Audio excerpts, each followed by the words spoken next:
जी, बिस्मिल्लाहिर्रहमानिर्रहीम। नाज़रीन, आपका मेज़बान अली फ़ारूक हाज़िर हूँ और आज गुफ्तगू करेंगे ऑटो मैन्युफैक्चरिंग के हवाले से। पाकिस्तान की जो इंडस्ट्री है ज़ुबू हाली का शिकार है। ख़ास तौर पर बड़े भारी टैक्सेस पे आयद कर दिए गए हैं। हमारे साथ एक शख्सियत मौजूद है जो ऑटो मैन्युफैक्चरिंग की सनत से वाबस्ता हैं और उनसे गुफ्तगू करेंगे। इफ्तिखार साहब से, इफ्तिखार अहमद साहब जो लाहौर चैम्बर ऑफ कॉमर्स के एग्जीक्यूटिव कमेटी के सीनियर मेंबर हैं और पपाम के साबिक चेयरमैन हैं, और साथ उनसे ये भी जानेंगे एसएमई सेक्टर्स पर भी इनको काफ़ी मालूमात भी हैं, इनकी एक्सपर्टीज़ हैं, उस हवाले से भी बात करेंगे। सबसे पहले हम ऑटो मैन्युफैक्चरिंग के हवाले से बात करेंगे। ये सनत ज़ुबू हाली का शिकार क्यों है और 1 करोड़ की गाड़ी पर 50 लाख के करीब टैक्स है। जी, अस्सलाम वालेकुम, वेलकम टू आवर शो। कैसे हैं आप? ठीक ठाक? Thank you very much. आपने अपने शो में मुझे बुलाया, दावत दी और मुझे कुछ कहने का मौका दिया, तो मैं अगेन आपका सर, सबसे पहले तो बताएं कि पाकिस्तान में ये आप इस सनत से वाबस्ता हैं मैन्युफैक्चरिंग की, क्यों ज़ुबू हाली का शिकार है? कंपैरेटिवली अगर इंडिया की निस्बत देखें तो इंडिया की निस्बत भी पाकिस्तान में गाड़ियाँ ज़्यादा महंगी हैं, और जबकि लोग इंपोर्टेड गाड़ियों पर रुझान उनका ज़्यादा आता है। इस वाले से आप क्या कहना चाहते हैं? इसमें मैं यही कहूँगा कि जी हमारी आप मेरा ख्याल 4 व्हीलर की बात कर रहे हैं। मैं एज ए होल पूरी इंडस्ट्री की आपसे बात करता हूँ। हमारी इंडस्ट्री जो मुश्तमिल है वो 2 wheelers motorcycle, 3 wheelers rickshaw, 4 wheelers में कार आ जाती है, ट्रैक्टर भी हमारी सनत का हिस्सा है और बसेस है। तो इसमें आपने क्योंकि बात गाड़ी के हवाले से की, तो पाकिस्तान की ऑटो इंडस्ट्री, ये 3-4 जो डिपार्टमेंट हैं, ये तकरीबन 4 से 5 बिलियन डॉलर की इंडस्ट्री है पाकिस्तान में ना। और मैं एक थोड़ा सा और ही बताता चलूँ, तकरीबन 15 लाख से 20 लाख लोग इसके साथ रोज़गार directly indirectly tier 1, tier 2, tier 3 में जो वेंडर्स हैं, उसमें तकरीबन 15 से 20 लाख लोग इससे इन्वॉल्व हैं। और ये इंडस्ट्री, जैसा कि मैंने अभी बताया, कि 4 से 5 बिलियन डॉलर की इंडस्ट्री है। और this is called the engineering industry. और इंजीनियरिंग इंडस्ट्री किसी मुल्क के लिए बड़ी बेसिक चीज़ होती है। अगर आपके मुल्क में इंजीनियरिंग इंडस्ट्री नहीं होगी तो आपका मुल्क तरक्की नहीं कर सकता, कोई और इंडस्ट्री की तरफ नहीं जा सकता। इसकी सबसे बड़ी मिसाल मैं यही दूंगा कि जब चाइना आज़ाद हुआ तो उसने सबसे पहले जो सोवियत यूनियन ने उसको इन्वेस्टमेंट की है, वो इंजीनियरिंग इंडस्ट्री में की है, मटीरियल्स में की है, जिसमें उसको 50-60 साल लगे हैं एक स्टेज पे आने के लिए। नाउ आपको पता है कि कितना बड़ा किंग है और कितनी बड़ी मईशत उसकी हो गई है ये इंजीनियर। तो हमें इंजीनियरिंग इंडस्ट्री को इस हवाले से भी देखना चाहिए। बात आपने की कंपेटिटिवनेस की, जो ऑल्टो है इस गाड़ी का रीजन में किसी से अगर कंपैरिजन कराया जाए, ये कहता हूँ कि ये गाड़ी बड़ी कंपेटिटिव है रीजन के, और जैसे ईरान है और इंडिया है या इंडोनेशिया है, उनके मुकाबले में अभी भी सस्ती गाड़ी है। हाँ, बड़ी गाड़ियाँ हमारी महंगी हैं, इस गाड़ी पे भी ऑल्टो सस्ती है। इस ऑल्टो सस्ती है। और इस गाड़ी पे भी अभी पिछले बजट में 12.5% से 18% सेल टैक्स होता है सर। लेकिन देखा जाए तो इंडिया में 6%। हाँ, इंडिया में डिपेंड्स करता है कि आप कौन सी रियासत में हैं, वो 6 से 10% तक वहाँ पर टैक्स होता है मुख्तलिफ स्टेट्स में। प्रोविंशियल सब्जेक्ट है, हमारे यहाँ तो सेंट्रल सब्जेक्ट है, तो इंडिया में ये प्रोविंशियल सब्जेक्ट है, जैसे और वेस्ट के कंट्रीज़ में होता है। इतनी बड़ी तादाद में इसमें इंजीनियरिंग में हम वो हैं। अब मैं इसकी एक और ये दूंगा कि हमारे पास मटेरियल की भी शॉर्टेज है। मसलन मैं एक कोटेशन, मैं अक्सर ये बात करता हूँ कि कोई किसी चीज़ की जो कोटेशन बनती है उसमें 70% तो रॉ मटेरियल होता है, और जो कि इंपोर्ट हम करवा रहे हैं। मैंने गवर्नमेंट से बहुत दफ़ा ये बात कही है, मिनिस्ट्री ऑफ इंडस्ट्रीज़ में भी और BOI में भी, कि हमें मटेरियल दीजिए खुदा के लिए। बिजली का भी इसमें वो है, बट सबसे important in my opinion the material is very important for the industry. तो हमें डाउन द स्ट्रीम प्लास्टिक्स है, इसमें जो इस्तेमाल होता है, रबड़ है, स्टील का इस्तेमाल होता है, कॉपर का होता है और धातु का होता है। तो हमें डाउन द स्ट्रीम जो है ना, इसमें स्टील इंडस्ट्री और कॉपर की इंडस्ट्री और प्लास्टिक और रबड़ की इंडस्ट्री जो रॉ मटेरियल पैदा करे, उसकी तरफ भी गवर्नमेंट को तवज्जो देनी चाहिए। अच्छा सर, ये बताएं कि गवर्नमेंट्स का तो काम होता है कि जी अपनी लोकल जो मैन्युफैक्चरिंग है उसकी पजीराई की जाए, हौसला अफजाई की जाए। अब इम्पोर्ट जो गाड़ियाँ हैं, इम्पोर्टेड गाड़ियाँ, उस पर भी सुना ड्यूटीज़ कम की जा रही हैं, तो किस तरह हम रुझान बढ़ा सकते हैं, जो लोकल कस्टमर्स का एतमाद बहाल हम कर सकते हैं? काफ़ी अरसे तक आपको पता है कि जापान की जो गाड़ियाँ थीं उनकी इजारादारी रही, और वो असेंबलिंग तक महदूद रही, मैन्युफैक्चरिंग तक नहीं आ सकी। इस वाले से आप क्या कहेंगे? अभी तो खुशगवार इजाफा है, कोरियन गाड़ियाँ भी आ गई हैं, उन्होंने प्लांट्स लगाने कुछ शुरू किए हैं, लेकिन मैन्युफैक्चरिंग में नहीं है, असेंबलिंग में है। हाँ, ये देखें, ये भी मिसकंसेप्शन है पूरे पाकिस्तान में। अनफॉर्चुनेटली ये हमारे ज़िम्मेदार हल्के जो हैं उनमें भी ये मिसकॉन्सेप्ट है। अब मैं आपको बता दूं कि हमारी 4 व्हीलर में सुजुकी तकरीबन 65% लोकलाइज है। ये बहुत कम लोगों को पता है या सुनना नहीं चाहते। और इसी तरह टोयोटा होंडा जो है ये भी एक सुजुकी की तो नहीं है, लेकिन मेरा ख्याल है कि ये इट इज़ मोर देन 55%। और आप मोटरसाइकिल को भूल रहे हैं। मोटरसाइकिल हमारे मुल्क में 95%, बड़ी अच्छी 95% मोटरसाइकिल, एटलस होंडा जो मोटरसाइकिल बनाते हैं उसमें 95% लोकलाइज है। और वो एक्सपोर्ट भी कर रहे हैं अपनी कुछ प्रोडक्ट्स। 125 है, 150 अब उन्होंने लॉन्च की है। फिर ट्रैक्टर इंडस्ट्री को आप लेंगे, ट्रैक्टर भी 96% से ज़्यादा लोकलाइज है। अब ट्रैक्टर का जो एक गियर बनाने वाला है या इंजन बनाने वाला है, जो गियर है या और चीज़ें, सिलेंडर है बनाने वाला, आप हमें, मैं OEM से भी कहूँगा 4 व्हीलर्स के, कि आप उन पे इन्वेस्टमेंट करें। वो उन्होंने एक काम किया है, हाई टेक पे उसे कैसे जाना है, तो आप इन्वेस्टमेंट करें। OEM से मेरा मुतालबा होगा कि उस पर इन्वेस्टमेंट करें, वहाँ पर लगाएं। और यही जो गियर्स और हाई टेक पार्ट जो ट्रैक्टर में, मोटरसाइकिल में बन रहे हैं, यही लोग कार के लिए बना सकते हैं। जैसे कि यूरोप में या किसी और जगह, अभी मैं आज ही अखबार में पढ़ रहा था कि एक इंडस्ट्री जो कार बनाने वाली इंडस्ट्री, फोर्ड इंडस्ट्री जो है अमेरिका में, वो जहाज़ भी बनाने जा रही है। तो ये हालांकि उसका कोई इतना मैच नहीं होता, वो अलग इंडस्ट्री होती है। बट इंजीनियरिंग इंडस्ट्री है, बेसिक चीज़ें जो एक मैन्युफैक्चरर कार के लिए या मोटरसाइकिल के लिए बनाता है, बेसिक चीज़ों का उन्हें पता है, उनके पास नो हाउ आ जाती है। तो वो अगर उस पर इन्वेस्टमेंट किया जाए और उसकी मशीन पे और उसकी R&D पे, तो क्यों नहीं वो बना सकते हैं। जो गाड़ियाँ चाइना ने या कोरिया ने किया कि वाई नहीं पाकिस्तान ने। अच्छा, ये बताएं, जो गाड़ियाँ इस कदर महंगी भी होती जा रही हैं, आप गवर्नमेंट से क्या मुतालबा करेंगे कि जिससे हमारी ये जो ऑटो मैन्युफैक्चरिंग है, इसकी सनत भी बेहतर हो सके और इसके रोज़गार में इजाफा हो सके? साथ साथ फ्यूचर में क्या इसको आप देख रहे हैं, इसको कहाँ स्टैंड कर? देखें, अभी आपने एक क्वेश्चन किया था, पहले मैं उसका जवाब देना चाहूँगा कि आप मेरी गाड़ी का मुकाबला कर रहे हैं यूज़ गाड़ी से। अब यूज़ गाड़ी तो एक चली हुई गाड़ी है। अब आपको पता है कि उसमें क्या चीज़ है, क्या नहीं है, क्या उसकी inspection at the time of import होती है, जो यहाँ पर क्वालिटी कंट्रोल्स हैं और क्वालिटी की एश्योरेंस हम देते हैं कि ये गाड़ी जो निकल रही है ठीक निकल रही है, और उसके जो बैग्स हैं वो ठीक हैं कि नहीं है। तो ये एक ऐसी वो सिलसिला है कि अच्छा, फिर वो 2-3 साल वो चलाई हुई गाड़ी होती है, उसका मुकाबला न्यू गाड़ी से करना का वो नहीं है। हमारी गाड़ी में हम कंपेटिटिव हो सकते हैं। अभी जैसे मैंने शुरू में बताया, तो आधा तो गवर्नमेंट का टैक्स होता है। सही है। अगर आप 1 करोड़ रुपए की गाड़ी खरीदते हैं तो उसमें तकरीबन 45 से 50 लाख रुपए तक गवर्नमेंट के टैक्स है। ये कैसे कम किया जाए सर? ये तो अब गवर्नमेंट को सोचने वाली बात है कि सारी कमाई इसी पे ना करें, इस इंडस्ट्री को बढ़ना चाहिए। ट्रेड इंडस्ट्री नहीं होनी चाहिए किसी भी मुल्क में। वो मईशतें, वो इकोनॉमीज जो तरक्की नहीं कर सकती जब तक आपके यहाँ मैन्युफैक्चरिंग ना हो।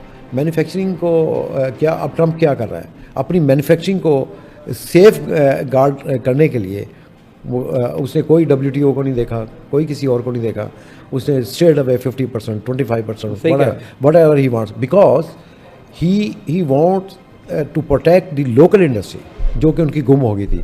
हालांकि इतनी बड़ी कंज्यूमर सोसाइटी है, बट सारी चीज़ें वो इंपोर्ट कर रहे थे।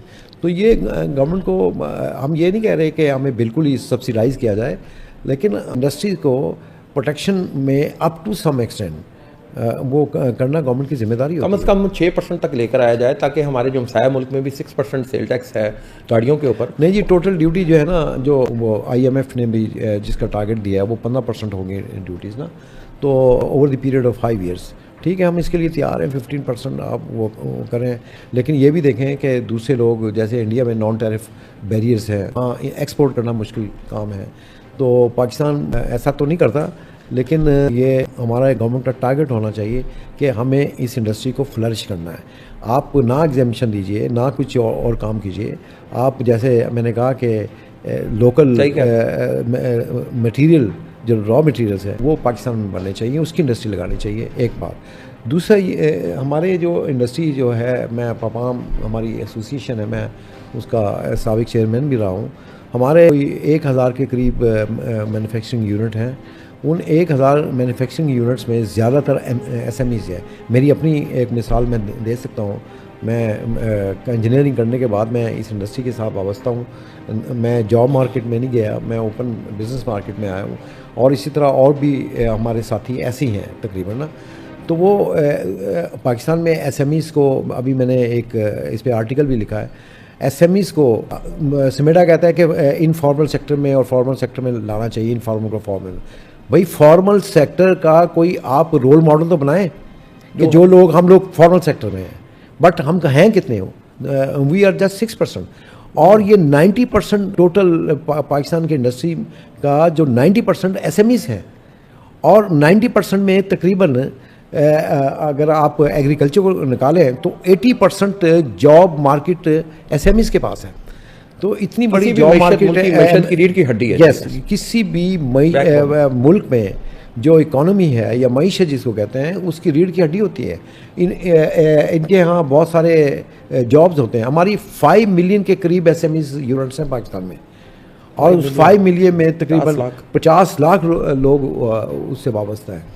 लेकिन सर गवर्नमेंट उस तरह सपोर्ट नहीं कर पा रही है SME। 5 करोड़ से ज़्यादा उसमें SME सेक्टर, स्मॉल इंडस्ट्रीज जो है वो एक रीढ़ की हड्डी है, बैकबोन है। अनफॉर्चुनेटली पाकिस्तान में वो हौसला अफजाई नहीं हो पा रही इनकी। क्या कहना चाहेंगे? हाँ, मैंने जी रिकमेंडेशन की हैं इसमें SMEs समेडा को, इसमें या गवर्नमेंट ऑफ पाकिस्तान को क्या करना चाहिए। मतलब सबसे पहले तो ये है कि SMEs की एक काउंसिल बनाई जाए जो सपोर्टेड बाय गवर्नमेंट हो, ताकि उसमें सारी डिबेट हो, और डिबेट होने के बाद जो फाइनल रिकमेंडेशन है वो समेडा को चाहिए उस पर अमल करे। और इसमें यह है कि SMEs के, अभी मैंने कहा है कि मॉडल्स, रोल मॉडल बनाएं, ताकि फॉर्मल सेक्टर जो बहुत कम है SMEs में, इनफॉर्मल सेक्टर फॉर्मल सेक्टर में आए।